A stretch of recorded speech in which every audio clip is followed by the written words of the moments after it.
wabarakatuh. Waalaikumsalam warahmatullahi wabarakatuh. Jadi pada hari ini Ibu berdiri di sini sebagai narasumber tentang proyek transformasi kepemimpinan sekolah. Nah, di sini saya mengambil judul peningkatan motivasi guru mager dan segar melalui penerapan pola pikir bertumbuh di sekolah kerja terintegrasi 64 Solvent. Mager jadi segar. Tahu mager? Tahu. Apa dilakukan? Nah, segar? Tahu. Mager jadi segar. Malas bergerak jadi senang bergerak.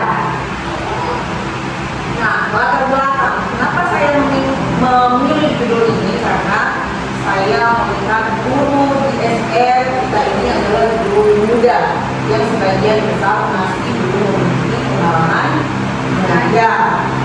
Jadi rasa percaya dirinya boleh dibilang masih perlu ditingkatkan lagi. Nah, itulah alasan kenapa saya menurut dari mager harus menjadi senang, dari malas bergerak harus menjadi senang bergerak. Nah, dengan cara apa? Dengan cara mengikuti berbagai ajang atau berbagai lomba. Nah, kita kan kemarin sudah pernah ya mengikuti salah satu lomba. Nah, bagaimana rasanya mengikuti lomba PGRI kemarin? Apakah ada rasa-rasa senang? Saya pribadi saya merasa senang, apalagi itu adalah pengalaman pertama saya bertemu dengan guru-guru se-Kabupaten Solvent. Wah, luar biasa sekali.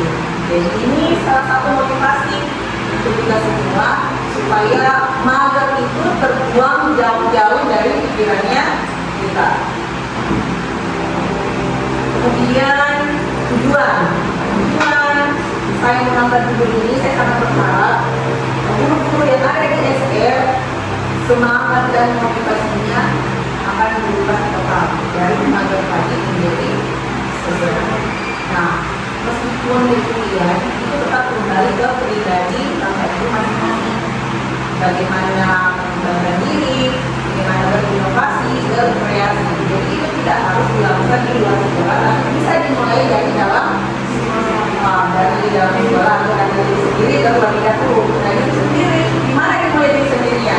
Dan di dalam sekolah. Tentunya pada saat Bapak Ibu sedang melakukan aktivitas belajar mengajar. Oke, kalau seorang PPB pola pikir bertumbuh berarti dia selalu berpikir untuk maju. Contoh, ada kegiatan lomba.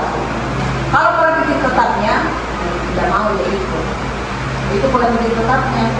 Dia selalu menuruti kata hatinya, tidak mau melawan perasaan malas itu. Nah, kalau misalnya pola pikir bertumbuhnya, saya harus bisa. Kalau orang lain bisa, kenapa saya tidak bisa? Nah, itu adalah PPB. Nah, kita kira-kira akan bagaimana? PPB dan PPB. PPB dong. Harus PPB. Nah, nanti pada saat semester genap, ini kita akan melakukan IKT. Lagi IKT?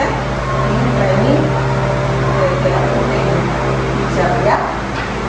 Di situ salah satu dari kita, bukan salah satu, semua harus menjadi pemateri secara bergantian. Nanti materinya akan di-share, tapi nanti pada saat sekolah. Misalnya minggu ini, Ibu Antreni akan membawakan materi tentang suara PPP dan suara PPB misalnya. Minggu depannya lagi Ibu Dia akan membawakan materi terkait dengan kebiasaan anak Indonesia bebas. Dan mana-mana saja yang sudah dilakukan di kelas.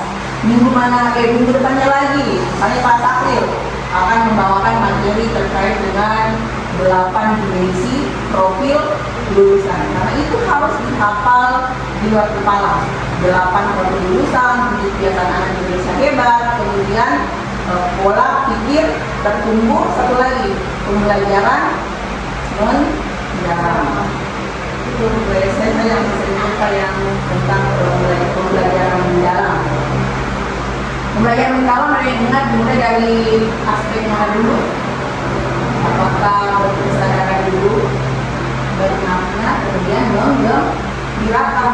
Jadi berkesadaran, bermakna, menggembirakan. Ini yang harus diterapkan oleh guru saat mengajar di dalam kelas. Berkesadaran, buat anak-anak sadar, buat anak-anak sadar kalau pembelajaran itu misalnya harusnya hadir di dalamnya. Jangan misalnya fisiknya ada di kelas, pikirannya ada di lapangan bola, di mana-mana. Oleh dia harus sadar kalau misalnya saat ini dia dalam posisi sedang belajar. Kemudian bermakna, jadikan pembelajaran itu bermakna dengan cara apa? Kalau misalnya guru yang menjelaskan di depan, bagaimana respon anak-anak di bawah? Apakah fokus? Mungkin ada yang fokus, tapi lebih banyak yang tidak fokus. Anak-anak itu paling senang berkegiatan. Masih punya kelompok. Dia bagian kelas. Nah, silakan kelompok lain berkeliling. Bekali mereka dengan post-it. Tahu post-it? Kertas yang berwarna itu yang ditempel-tempel. Terus apa itu? Yang kecil sticky note. Nah itu sticky note. Bekali mereka dengan sticky note. Misalnya dia kelompok 1, dia akan menulis catatan. Oh ini berbuka antara sampiran dan isinya. Tidak lagi kelompok 2, 3, 4 dan seterusnya. Akhirnya mereka sampai di kelompoknya masing-masing. Kemudian suruh amati siapa tugas yang paling banyak warnanya, yang paling banyak tempelannya.